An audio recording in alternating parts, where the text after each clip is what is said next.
श्री स्वामी समर्थ. जय जय स्वामी समर्थ. मित्रांनो, श्रावण महिन्यात अनेक उपवास असतात, ज्यामध्ये श्रावणाच्या सोमवारी उपवास करणे विशेष महत्त्वाचे आहे. पण शास्त्रानुसार काही लोकांनी उपवास करू नये. मात्र उपवास ठेवायचा असेल तर ज्योतिषांचा सल्ला जरूर घ्या. आज आपण जाणून घेणार आहोत की कोणत्या व्यक्तींनी श्रावण महिन्यात उपवास करू नये. मित्रांनो, पुढील माहिती आवडली तर नक्की लाईक, कमेंट आणि आपल्या चॅनेलला सबस्क्राईब करायला विसरू नका. प्रथम आहे मासिक धर्म. मासिक पाळीत असलेल्या महिलांनी उपवास करू नये, कारण या काळात अशुद्धता असते आणि उपवास करण्यात अडचण येते. 2. आजारी व्यक्तींनी व्रत करू नये. कोणतेही आजार किंवा ताप असल्यास व्रत करू नये. 3. प्रवासी. लांबच्या प्रवासाला निघालेल्यांनी उपवास करू नये. एखाद्या महत्त्वाच्या ठिकाणी प्रवास करायचा असला तरी उपवास ठेवण्याची गरज नाही. सैनिक.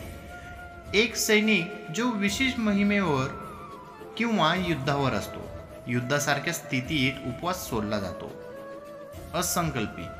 उपवास केल्याने उत्तेजना वाढण्याची किंवा उपवास मोडण्याची शक्यता असेल तर अशा असंकल्पी व्यक्तीनेही उपवास करू नये. अशौच अवस्थेत व्रत करू नये.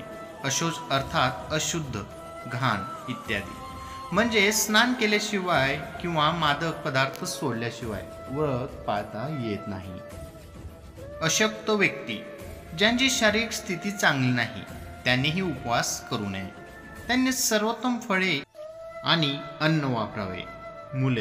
मुलांनी उपवास करू नये, कारण त्यांचे शरीर निरोगी राहते तसेच शरीर विकसित होते. वृद्ध. वडीलधाऱ्यांनी त्यांच्या शारीरिक स्थितीनुसार उपवास ठेवू नये किंवा ते उपवासाचे पदार्थ खाऊन उपवास ठेवू शकतात. शारीरिक किंवा मानसिक मेहनत घेणारे. घरातील अशी अनेक महत्त्वाची कामे आहेत जी करावी लागतात, जे शारीरिक किंवा मानसिक श्रम घेतात, त्यांनी व्रत करू नये. श्री स्वामी समर्थ. जय जय स्वामी समर्थ.